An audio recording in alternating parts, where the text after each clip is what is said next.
नमस्कार मित्रांनो, आज आम्ही हळदीला तणनाशक फवारत आहोत.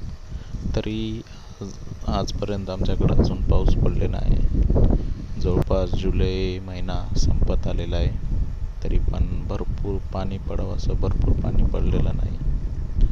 बघू शकता तुम्ही.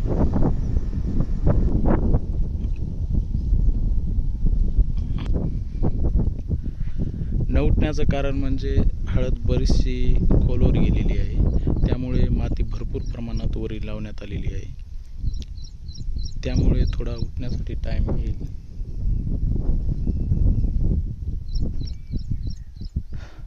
साधारण हळदीला उठण्यासाठी 20 ते 25 दिवस लागतात. तर अशा प्रकारे हळदीला तणनाशक फवारणी चालू आहे. अजून हळद उठलेली नाही आहे. तर ही हळद आम्ही मशीनने टाकलेली आहे. हळद टाकायची मशीन, त्याने हळद टाकलेली आहे. तर मशीनने टाकल्यामुळे ही जरा जास्तच खोल गेली, त्यामुळे थोडी उठली नाही. उठायचं कारण म्हणजे जास्त खोलवर गेली, त्यामुळे थोडी उठली नाही. पण जिथं जिथं साईड नाही तिथं उठलेली आहे. हे बघा, अशी आलेली आहे साईडनं उठून. हे आता तण असल्यामुळे दिसणं चाललंय. अशा प्रकारे उठलेली आहे.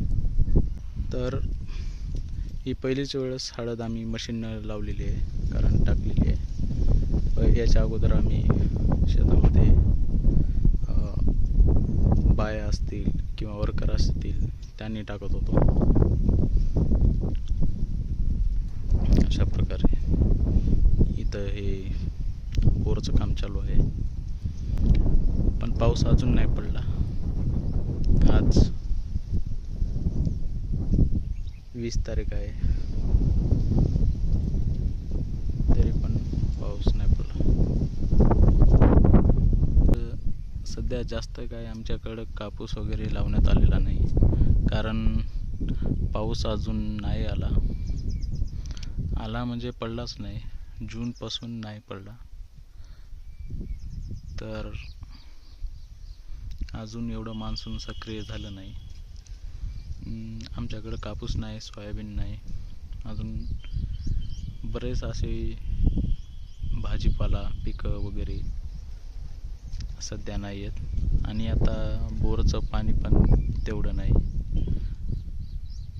जेणेकरून आपण शेतीसाठी देऊ शकता लागेल तेवढं पाणी पुरेसं होत नाही.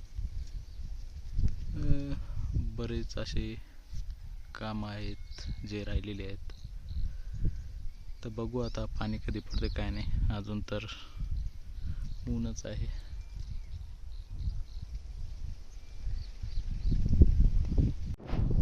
धन्यवाद मित्रांनो. ओमकार फॉरमला सबस्क्राईब जरूर करा आणि लाईक पण करा.